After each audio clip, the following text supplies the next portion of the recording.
स्वागत है आपके अपने YouTube channel A to Z GK by MK पर। आज की क्लास में हम करेंगे भाई प्राचीन इतिहास। आज की क्लास में हम स्टार्ट करेंगे प्राचीन इतिहास। ठीक है भाई, इससे पहले आपको एक बात बता दूं, प्राचीन इतिहास से पहले हमने हमारे YouTube चैनल पर मध्यकालीन इतिहास की फुल डिटेल में कॉम्पिटेटिव एग्जाम की दृष्टि से जितने भी महत्वपूर्ण क्वेश्चन आते हैं सभी को कंप्लीट करवाया भाई, डिटेल में कंप्लीट करवाया है। ठीक है, अगर किसी ने भाई मध्यकालीन इतिहास की क्लास नहीं देखी तो वो प्ले लिस्ट में जाकर मध्यकालीन इतिहास की क्लास देख सकता है। तो आज की क्लास में हम स्टार्ट करेंगे प्राचीन इतिहास। प्राचीन इतिहास वह इतिहास होता है जिसका विवरण हमें न तो मतलब लिखित में नहीं मिलता भी, ठीक है, अगर मिलता भी है तो अधोलिखित में मिलता है। ठीक है, जो प्राचीन इतिहास है इसे इसका इतिहास एक तो ऐतिहासिक काल है भी,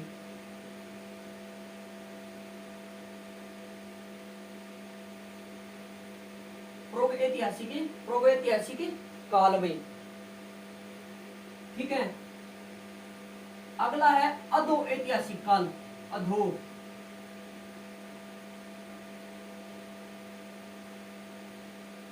ऐतिहासिक काल भाई। अब देखो, प्राचीन इतिहास बहुत पुराना, जिस इतिहास में हमें न तो लिखित में विवरण मिले, हमें इसका विवरण मिलेगा किस चीज से, जो अवशेषों से प्राप्त होगा भी, अवशेषों से पता चलेगा भी कितने पुराने कार्बन डेटिंग के द्वारा। तो देखो, अधो ऐतिहासिक काल है, तो अधो ऐतिहासिक काल क्या होता है? अधो ऐतिहासिक काल को पाषाण काल भी कहा जाता है, क्योंकि इस काल में जो मनुष्य था वो बिना कपड़ों के रहता था और अपने औजार पत्थरों को औजार बनाता था भाई। ठीक है, इसमें लिखित में कोई विवरण नहीं मिलता, हमें सिर्फ हमें अवशेषों से प्राप्त पता चलता है भी कितना पुराना है ये इतिहास हमारा। ठीक है, अगला अभी अधो ऐतिहासिक काल।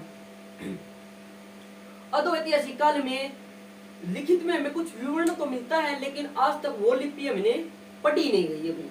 ठीक है, वो लिपि पढ़ी नहीं गई है, इसलिए इसे अधो ऐतिहासिक काल कहा जाता है, जिसमें लिखित में लिपि तो मिल गई, विवरण तो मिल गया, लेकिन हमने आज तक पढ़ा नहीं गया अभी हमसे। ठीक है, तो अब देखेंगे वही प्रागैतिहासिक काल। ठीक है, अधो ऐतिहासिक काल इसके बाद में देखेंगे प्रागैतिहासिक काल। तो ये प्रागैतिहासिक काल है। इस प्रागैतिहासिक काल को भी आसान पार्टों में समझने के लिए इसे भी 3 पार्टों में डिवाइड किया गया है। ठीक है, पहला पार्ट है पाषाण काल। पहला पार्ट कौन सा भी? पाषाण काल। ठीक है भाई, समझ में आ गई? क्योंकि देखो, प्रागैतिहासिक काल है, इसे क्या कहा जाता है? पाषाण काल भी कहा जाता है। और इस पाषाण काल को 3 भागों में बांटा गया है। इस पाषाण काल को 3 भागों में बांटा है भाई। ठीक है, पहला भाग है उसे कहा जाता है पूरा पाषाण काल। पूरा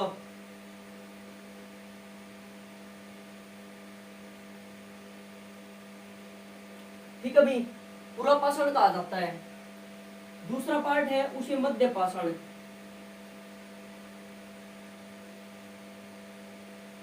मध्य पाषाण काल। तीसरा पार्ट है उसे कहा जाता है भाई, उसे कहा जाता है नव पाषाण काल, यानी कि नया।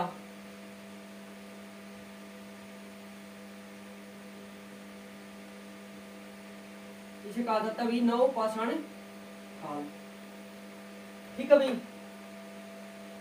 देखो प्राचीन इतिहास में सबसे पहले पढ़ेंगे प्रागैतिहासिक काल। प्रागैतिहासिक काल को पाषाण काल कहा जाता है भाई। ये पाषाण काल कब से कब तक था भाई? ये पाषाण काल 5 लाख BC से 8000 BC तक था। ये था भाई 5 लाख BC से 8000 BC के बीच में है। BC है भाई ईसा पूर्व, ईसा मसीह के जन्म से पहले की बात है।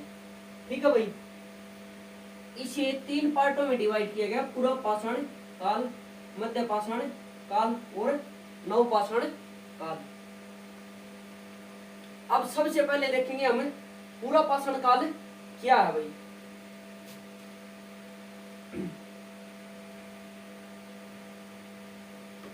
तो पूर्व पाषाण काल में सबसे पहले किसका आविष्कार हुआ था भाई?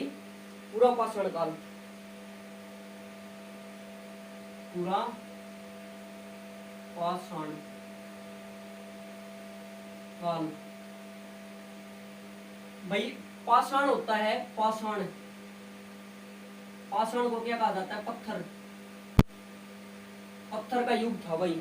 इसमें जितने भी वो किया करते थे, शिकार किया करते थे, वो हथियार बनाते थे, पत्थर से बनाते थे भाई। ठीक है, तो पूर्व पाषाण काल में किसका आविष्कार किया गया था भाई? पूर्व पाषाण काल में आग का आविष्कार हुआ था भाई। सबसे पहले पूरा पाषाण काल में आग का आविष्कार हुआ था भाई, आग का आविष्कार हुआ था। ठीक है, और इसी काल में जो औजार है, औजार, औजारों को किस चीज से बनाया जाता है भाई? पत्थरों से बनाया जाता था भाई, पत्थरों से। पत्थरों से क्या बनाते थे भी? औजार बनाते थे। ठीक है, समझ में आ गई? औजारों को किससे बनाते थे? पत्थरों से। और इस काल में जो मनुष्य है, मनुष्य अपना पेट किस प्रकार भरता था? तो उस टाइम पर मनुष्य शिकारी था भाई। क्या था? शिकारी, शिकार किया करता था और जानवरों को मारकर खाता था। ठीक है भाई, इस समय मनुष्य क्या किया करता था? शिकार किया करता था। अगला भाई, औजार हमें 3 जगह से मिले हैं। जो पत्थर के औजार वो हमें 3 जगह से मिले भाई। जो औजार है, औजार 3 जगह से मिले भाई हमें।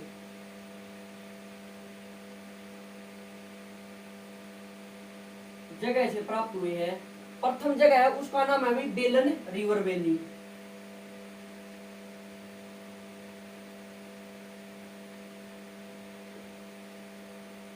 ठीक है भाई, दूसरी जगह उसका नाम है भाई सोहन नदी घाटी।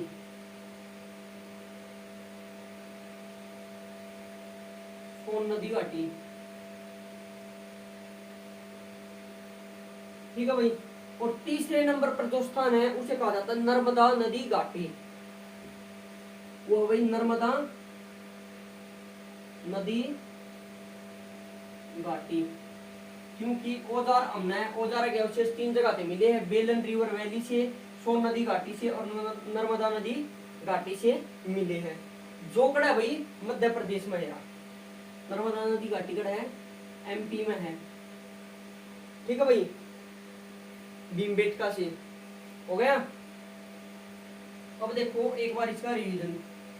पूरा पाषाण काल, पाषाण का मतलब पत्थर भाई। पूरा पाषाण काल में जो मनुष्य था उसने आग का आविष्कार किया था।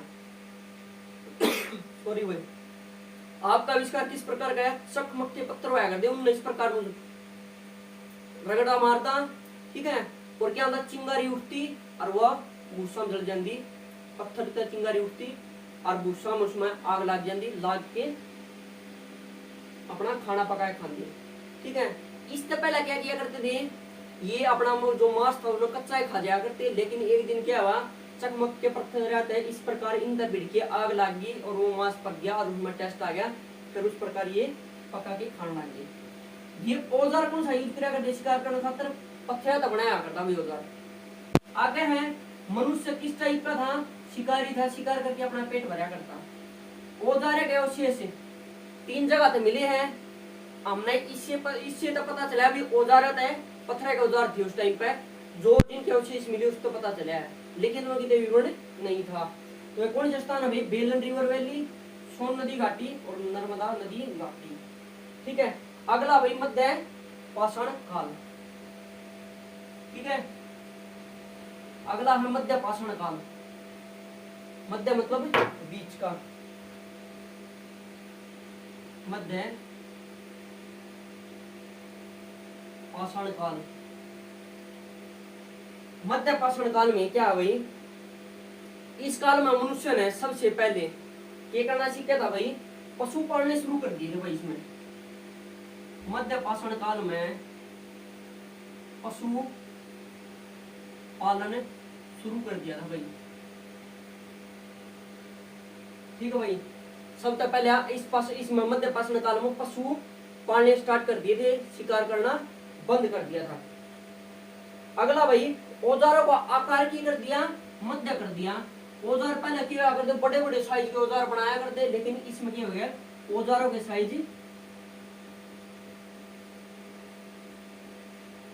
छोटा कर दिया, औजारों का साइज छोटा कर दिया। ठीक है भाई, औजार का साइज छोटा कर दिया और इन्हें माइक्रोलिथ कहा गया। तो छोटा साइज किया था वो क्या कहलाया, माइक्रोलिथ। ठीक है भाई, ये क्या कहलाया, माइक्रोलिथ कहलाया, छोटा औजार का साइज। अगला देखो भाई,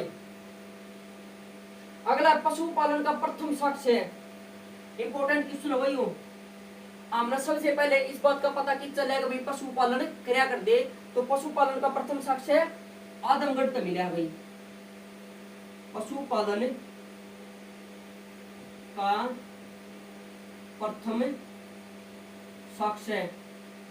प्रथम साक्ष्य कितना मिला भाई, हमने मिला है आदमगढ़ से। कितना मिला, आदमगढ़। यो आदमगढ़ कितना भाई, यो आदमगढ़ है मध्य प्रदेश में, यानी कि एमपी में। ठीक है भाई, और एक दूसरा स्थान है वहां मिला है, उसका क्या नाम है, बागोर, राजस्थान। दूसरा स्थान कौन है भाई, बागोर।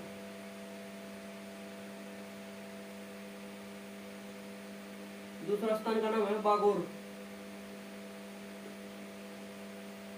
योगड़ है, राजस्थान में है। सबसे क्वेश्चन आ जाए, सबसे पहले पशुआ साक्ष्य कड़े मिले भाई, अगर भाई पशुआ का पालन किया करते थे तो ये मिले भाई आदमगढ़ मध्य प्रदेश में। अगला है हमारा नवपाषाण काल। ठीक है भाई, मिटो जाए इसे। अगला भाई नवपाषाण काल, नवपाषाण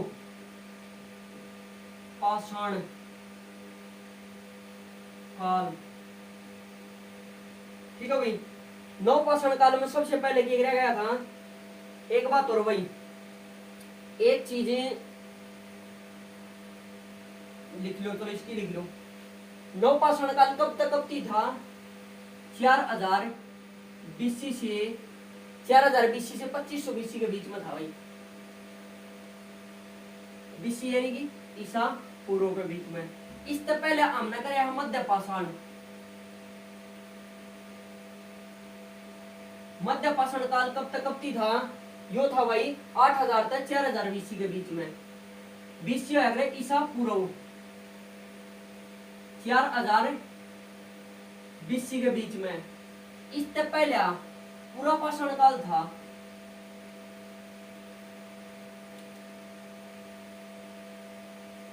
पूरा पाषाण काल था।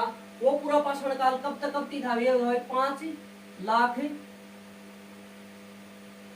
बीसी से 8000 बीसी के बीच में था भाई। ठीक है, जो ये थी ईयर थी, ये बताने में ध्यान नहीं रहे थे, तो अब देख लो। पूरा पाषाण काल 5 लाख बीसी से 8000 बीसी के बीच में था। मध्य पाषाण काल 8000 बीसी से 4000 बीसी के बीच में था। अब आ गया नव पाषाण काल, 4000 बीसी से 2500 बीसी के बीच में है। तो इस मध्य नव पाषाण काल है, इसमें सबसे पहले क्या किया गया था भाई, सबसे पहले इस काल में मनुष्य ने कृषि की शुरुआत करी थी। पूरा पाषाण काल था उसमें शिकार किया करता था, मध्य पाषाण काल में इसने क्या किया, पशु पालने स्टार्ट कर दिए। लेकिन मध्य पाषाण काल में इसने क्या किया, अपना पेट भरने खातर कृषि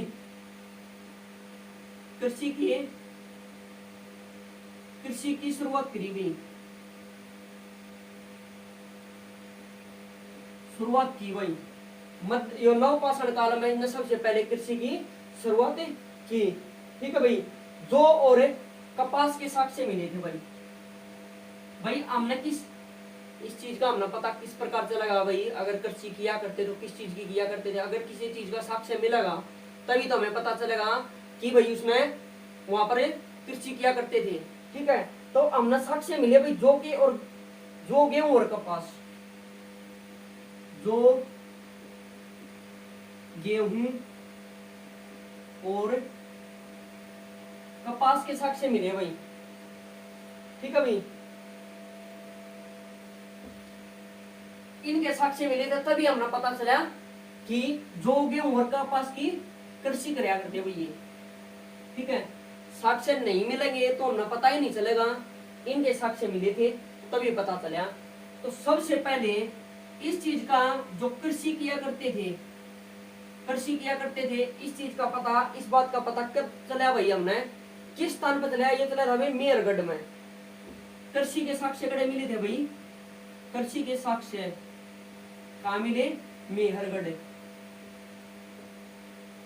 मेहरगढ़ राजस्थान में। ठीक है भाई, मेहरगढ़ था हमने कृषि के साक्ष्य मिले थे। अगला क्वेश्चन अभी चावल के साक्ष्य, आड़े तो मिले थे कृषि के साक्ष्य, ये कृषि किया करते थे इनकी, लेकिन स्पेशल चावल, चावल के साक्ष्य ये मिले थे हमने भाई कोलिड हवा, कोलिड हवा।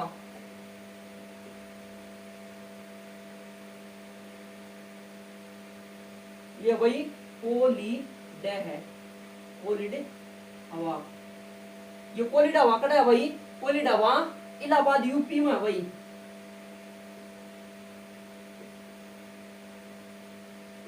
यूपी में है, यो कोलिड हवा नामक स्थान है, और यो किस में पड़ा है, इलाहाबाद में। और इलाहाबाद कहाँ पड़ा है, यूपी में पड़ा है भाई। समझ में आ गई। अगला भाई मानव के कंकाल के साक्ष्य कड़े मिले, इसमें मानव कंकाल के साक्ष्य मिले थे।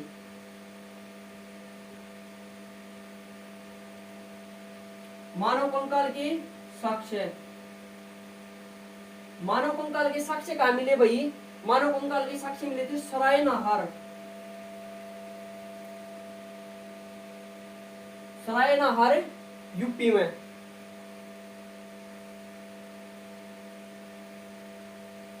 ठीक है भाई, सरायनाहार यूपी मिले।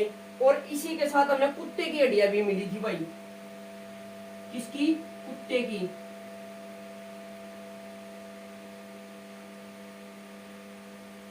कुत्ते की हड्डियां मिली भाई। ठीक है भाई, जो करते मिली बुर्ज होम, बुर्ज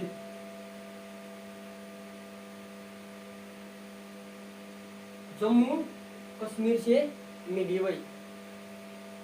ठीक है, और इस काल में तांबे की खोज हुई थी भाई। क्या खोज हुई थी, तांबे की, तांबे की खोज हुई थी भाई। ठीक है भाई, एक बार देखो रिवीजन, क्योंकि जो नवपाषाण काल है इसमें इंपोर्टेंट क्वेश्चन है भाई बहुत सारे। एक बार सारा का मोटा मोटा रिवीजन देख लो पूरा का। प्राचीन इतिहास, प्राचीन इतिहास बहुत पुराना इतिहास जिसका हमने लिखित में विवरण ना मिला है। ठीक है भाई, इसमें एक तो प्रागैतिहासिक काल है, एक अधो ऐतिहासिक काल है। प्रागैतिहासिक काल जिसका हमने लिखित में विवरण कहीं भी नहीं मिलता, कहीं भी नहीं मिलता। एक है अधो ऐतिहासिक काल जिसमें लिखित में तो विवरण मिला हमने शिलालेख चट्टान चुटकुना पे, लेकिन क्या है वो हम आज तक पढ़ नहीं पाए, इस कारण अधो ऐतिहासिक काल कहा जाता है। अब देखो सारे में पहले अधो ऐतिहासिक से पहले हम पूरा पाषाण काल कराएंगे। ठीक है, प्राग ऐतिहासिक काल में पूरा पाषाण काल, तो प्राग ऐतिहासिक काल में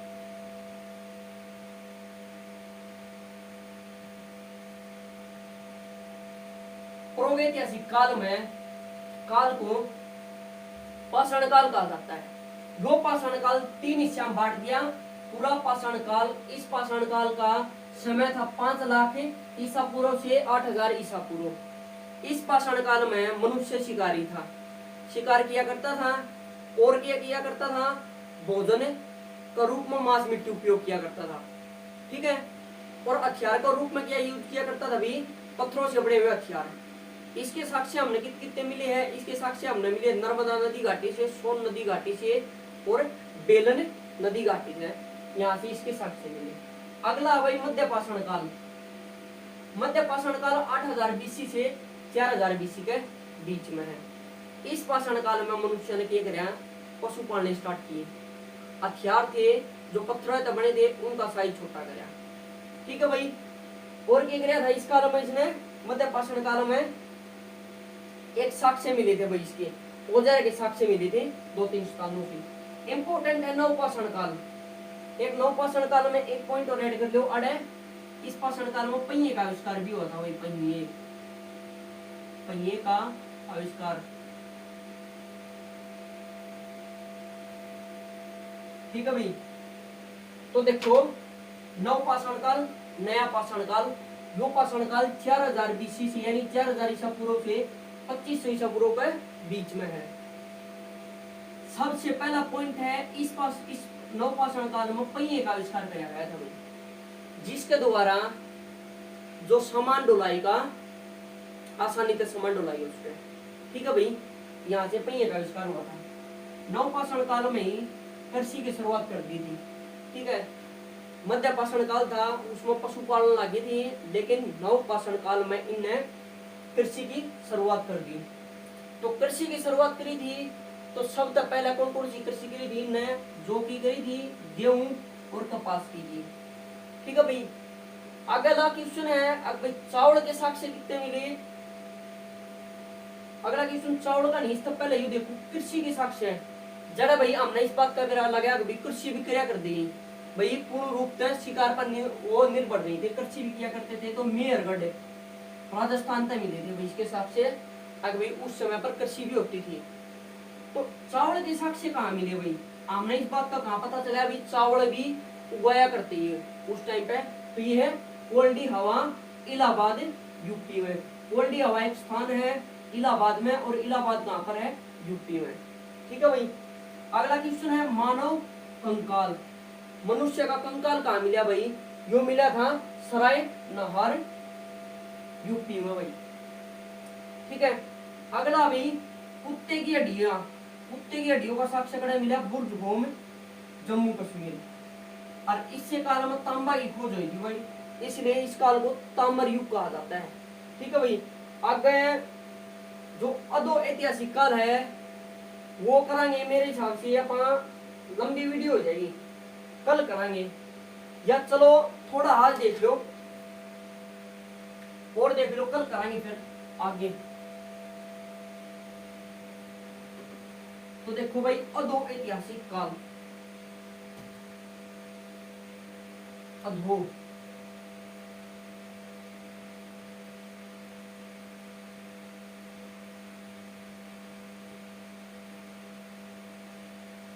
अधो ऐतिहासिक काल।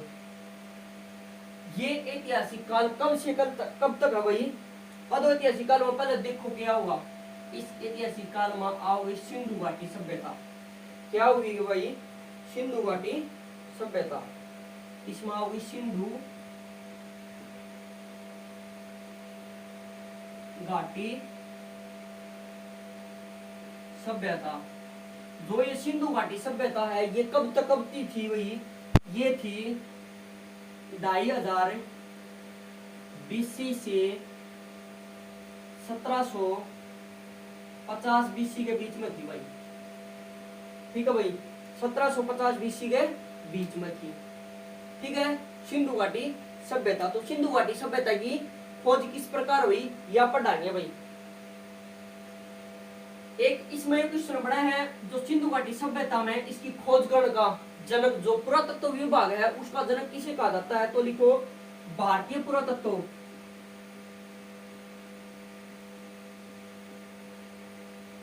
भारतीय पुरातत्व विभाग का जनक। तो ये किसे कहा जाता है? ये कहा जाता है अलेक्जेंडर कनिंघम को।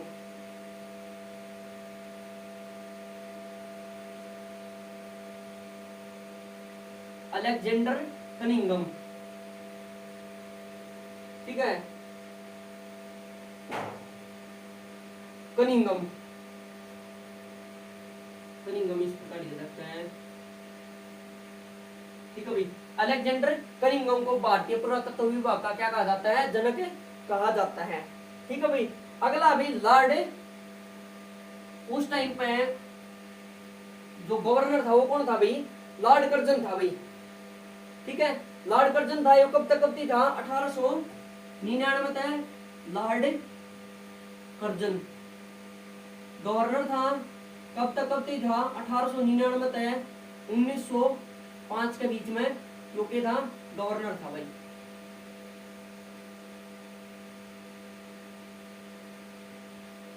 गवर्नर था, किसका गवर्नर था? भारत का गवर्नर था। सॉरी भाई, उस टाइम की गवर्नर नहीं, वायसराय बनने लगे थे। ठीक है भाई, उस टाइम पर वायसराय बनने लगे थे। ठीक है, गवर्नर इससे पहले थे। तो अगला पॉइंट यो है, इसने क्या करा था भाई? भारतीय पुरातत्व विभाग की स्थापना करी थी लॉर्ड कर्जन ने। इस लॉर्ड कर्जन ने भारतीय पुरातत्व विभाग की स्थापना करी।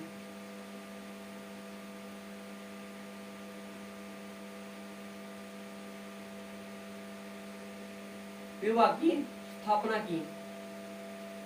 ठीक है भाई, जिसका हेडक्वार्टर कड़ा बनाया, इस भारतीय पुरातत्व विभाग का हेडक्वार्टर कड़ा बनाया भाई? हेडक्वार्टर यो बनाया था भाई कोलकाता में।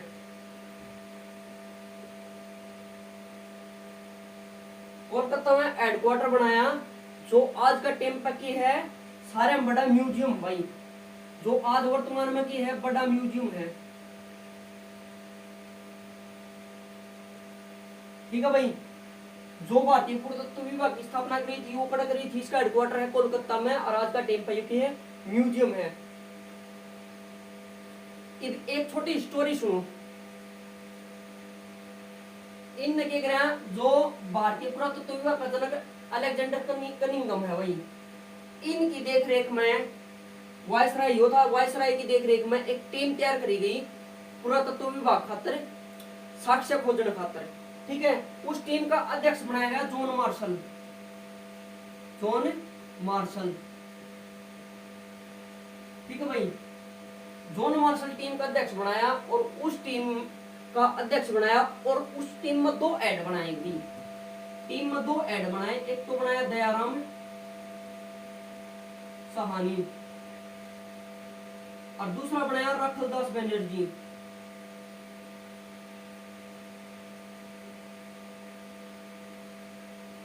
ठीक है भाई, दयाराम साहनी बनाया, दूसरा बनाया रखलदास बनर्जी। इनका बारे में पढ़ांगे, एक बार यो देखो दोबारा। सिंधु घाटी सभ्यता 2500 से 1750 के बीच में है। पुरातत्व विभाग का जनक माना जाता है अलेक्जेंडर कनिंघम। इंपोर्टेंट है भाई। अगला है लॉर्ड कर्जन, उस टाइम पर वायसराय था 1899 से 1905 के बीच में, ये था वायसराय। भारतीय पुरातत्व विभाग की स्थापना करी थी भाई इसने, जिसका हेडक्वार्टर कड़ा है कोलकाता में और आज का टाइम पर सबसे बड़ा म्यूजियम है। इनकी देखरेख में एक पुरातत्व विभाग बनाया था, उसका अध्यक्ष नियुक्त किया भाई जॉन मार्शल। जो यो पुरातत्व विभाग बनाया था, इसका अध्यक्ष बनाया जॉन मार्शल। और इस जॉन मार्शल ने 2 ऐड बना दिए, 2 टीम बना दी अलग अलग। एक तो दयाराम साहनी की देखरेख में बना दी और दूसरी रखलदास बनर्जी की देखरेख में बना दी। ठीक है भाई, अब देखेंगे भाई सिंधु घाटी सभ्यता की खोज कुकर हुई।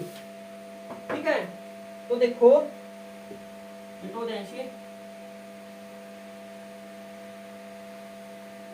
देखो भाई,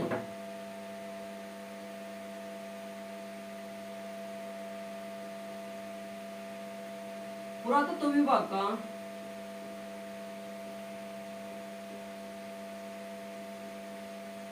का अध्यक्ष कौन बनाया? जो बनाया जॉन मार्शल।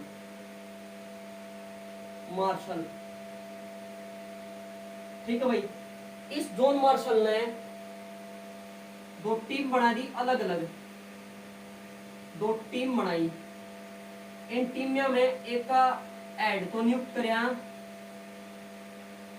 उसका नाम है दयाराम साहनी।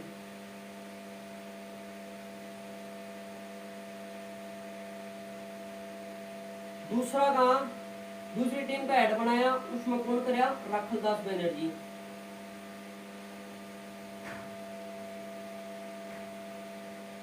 ठीक है भाई, दूसरी टीम में कौन बनाया, राखलदास बनर्जी।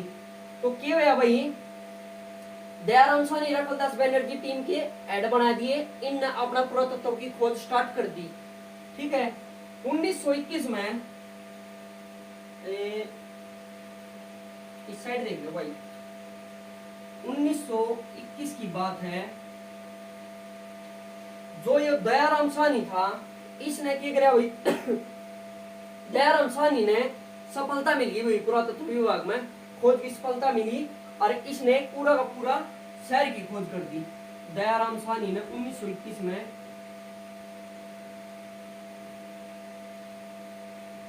दयाराम साहनी को सफलता मिली भाई, और इसने क्या किया, एक पूरे शहर की जमीन के नीचे दबे हुए,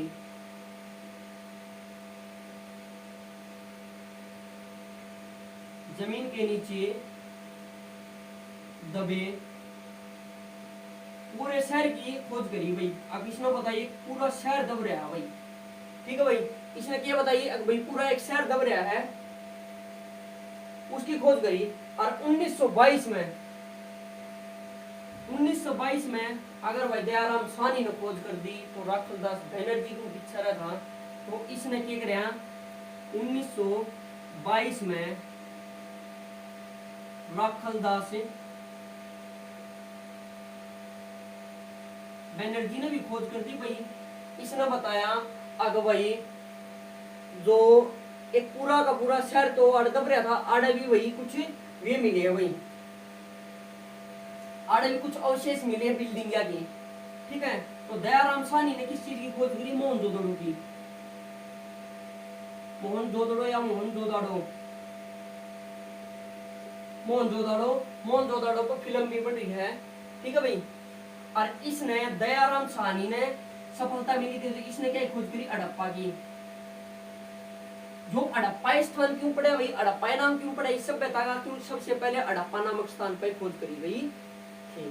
ठीक है भाई, अब अगले देखो, इन दोनों जगह की सभ्यता मिलती जुलती थी, इसलिए दोनों स्थान सभ्यता मिलती जुलती थी, इसलिए क्या कहलाई भाई, सिंधु घाटी सभ्यता कहलाई भाई,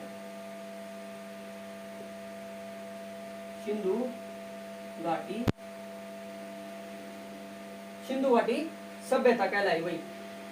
ठीक है, अब देखो सिंधु घाटी सभ्यता थी वो किस एरिया में फैली हुई थी। ठीक है भाई, ये उत्तर भारत से लेकर पूरे भारत में त्रिभुज आकार में फैली हुई थी। ये आड़ा बना दिया अपन भारत का मैप,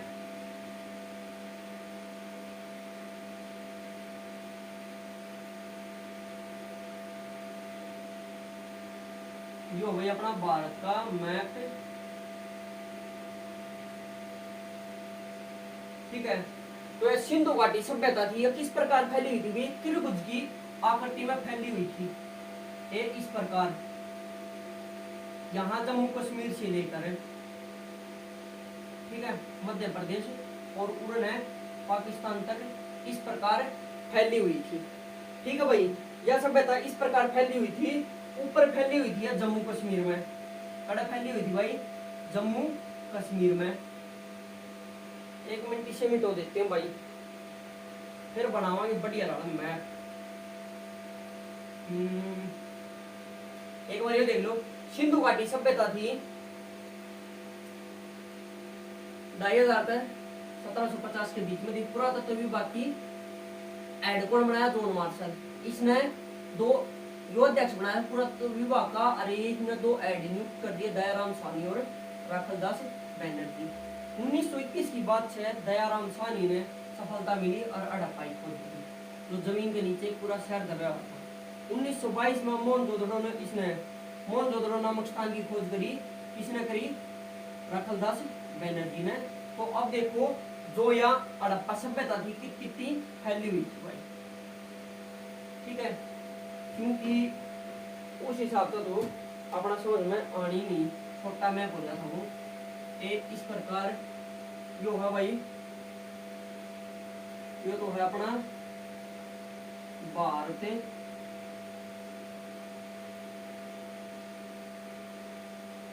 जो है अपना भारत का मैप।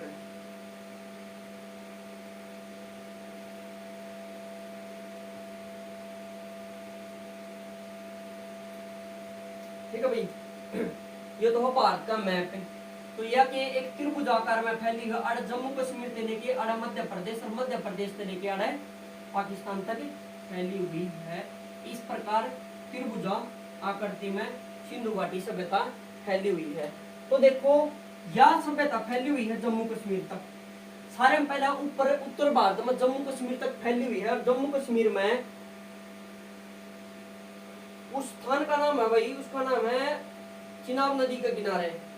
ठीक भाई, मांडा नामक स्थान भाई जम्मू कश्मीर में चिनाब नदी तक फैली हुई। चिनाब नदी तक फैला होगा इसका। उत्तर में जम्मू कश्मीर तक और आड़े बीच में आड़े यूपी है भाई। ये आड़े यूपी में कौन सा स्थान थी फैली हुई? यूपी में है आलमगीरपुर। यूपी आलमगीरपुर कड़े है, यूपी में है। किस नदी का किनारे है भाई? इस नदी का नाम है भाई इंडन। इंडन नदी का किनारे, क्योंकि जितनी भी सभ्यता थी नदियों के किनारे बसी हुई थी भाई। आड़े उत्तर प्रदेश में आलमगीरपुर थी फैली हुई थी और योगड़ है इंडन नदी का किनारे। ठीक है भाई, अब आगे आड़े दक्षिण की बात। ठीक है, इस स्थान का नाम है दक्षिण। दक्षिण में योगड़ फैली हुई जो महाराष्ट्र के देवाबाद थी, क्योंकि आड़ा मध्य प्रदेश और थोड़ी भाई महाराष्ट्र तो महाराष्ट्र के देवाबाद थी। देमाबाद भाई, देवा नहीं देमाबाद तक फैली हुई है।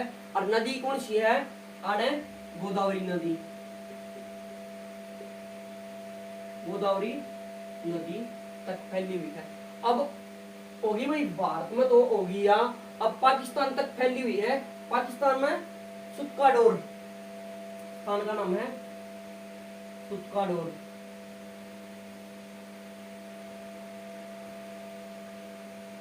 सुत्काडोर पाकिस्तान तक फैली हुई। पाकिस्तान बलूचिस्तान तक दासका नदी के किनारे थी।